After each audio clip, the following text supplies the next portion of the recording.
শেখ এক ভাই প্রশ্ন করেছেন, উনি জানতে চেয়েছেন যে কারো জোহরের নামাজ ছুটে গেছে, সে আসরের সময় মসজিদে এসেছে, সে সময় আসরের জামাত শুরু হয়ে গেছে, সেই ব্যক্তি এখন জামাতে আসর পড়বে নাকি আগে জোহর পড়বে, দয়া করে জানাবেন। আলহামদুলিল্লাহ রাব্বিল আলামিন ওয়াসসালাতু ওয়াসসালামু আলা রাসূলিল কারীম ওয়া আলা আলিহি ওয়া সাহবিহি আজমাইন। যে ব্যক্তির জোহর বাকি আছে, এমন হতভাগা ব্যক্তি যে এমন সময় মসজিদে এলো যে সময়ে আসরের জামাত খাড়া হয়ে গেছে, আগে সুযোগই পেল না জোহরের নামাজটা পড়তে। আসরের জামাত যখন খাড়া দেখেছে তখন আসরের জামাতে সামিল হবে জোহরের নিয়তে, যেহেতু নামাজগুলোর মধ্যে তারতিব জরুরি, আগে জোহর তারপরে আসর, আগে আসর পড়ে নেবে তারপর জোহর পড়বে তা নয়। এখানে উপায় আছে, উপায় থাকতে আগের নামাজ আগে পড়তে হবে, পরের নামাজ পরে পড়তে হবে।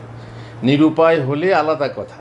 মনে করুন সূর্য ডুব্বো হচ্ছে আর সেই সময় আপনার জোহর আসর কাজা আছে, এখন কোন নামাজটা আগে পড়বেন?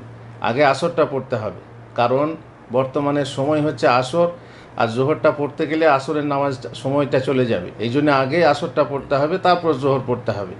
কিন্তু এখন ভালো উপায় আছে, অনেক সময় আছে, তো আপনি আসরের জামাতে জোহরের নিয়তে সামিল হয়ে জোহর পড়ে নেবেন, তারপর যদি দ্বিতীয় জামাত পান কিংবা একা আসর পড়ে নেবেন, এটাই হচ্ছে সঠিক পদ্ধতি।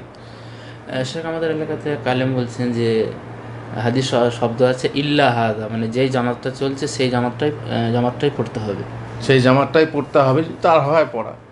কিন্তু এখানে তার অন্য আছে, মানে লা সালাতা, যখন জামাত খাড়া হবে তখন এই নামাজ ছাড়া অন্য নামাজ জায়েজ না।